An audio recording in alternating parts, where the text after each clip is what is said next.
বিধানসভায় ধর্মতলার ঘটনায় গুন্ডা দমন আইনে দোষীদের শাস্তির সিদ্ধান্ত মুখ্যমন্ত্রীর। তবে মুখ্যমন্ত্রীর সিদ্ধান্তে সহমত নন কুণাল। শনিবার সাংবাদিক বৈঠক করে কুণাল ঘোষ বলেন, মুখ্যমন্ত্রীর এই সিদ্ধান্ত সঠিক নয়। এমনকি আন্দোলনকারীদের যদি গুন্ডা দমন আইনের আওতায় এনে শাস্তি দেওয়া হয় তবে ভবিষ্যতে গণতান্ত্রিক পদ্ধতিতে আন্দোলনের অসম্ভব হয়ে পড়বে বলে মনে করেছেন তিনি।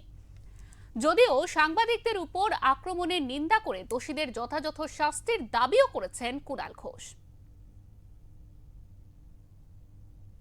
থানা মামলা নম্বর 100। সাংবাদিকদের উপর হামলার আমি তীব্র নিন্দা করছি, তাদের কড়া শাস্তি হওয়া উচিত।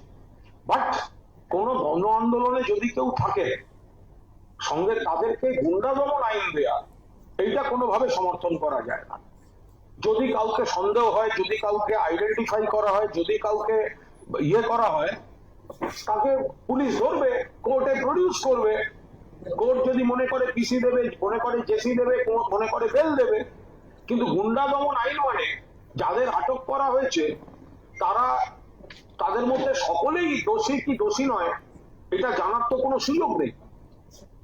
আমি সরকার যদি বিশৃঙ্খলা সৃষ্টিকারী বা সাংবাদিকদের উপর হামলাকারীদের গ্রেফতার করে থাকেন আমি সমর্থন করছি, কিন্তু গুন্ডা দমন আইন প্রয়োগ বা এমন কোন আইন প্রয়োগ তাহলে তো কোনো আন্দোলনই কখনো করা যাবে না। এটা কি করে হতে পারে? যদি যারা একটা কজে আন্দোলন করছেন, এবার সেখানে সামান্য এদিক ওদিক হলেই যদি গুন্ডা দমন আইন প্রয়োগ হয়ে যায় বা অন্য কিছু প্রয়োগ হয় তাহলে তো আর গণতান্ত্রিক আন্দোলন বলেই কোনো কিছু হবে না।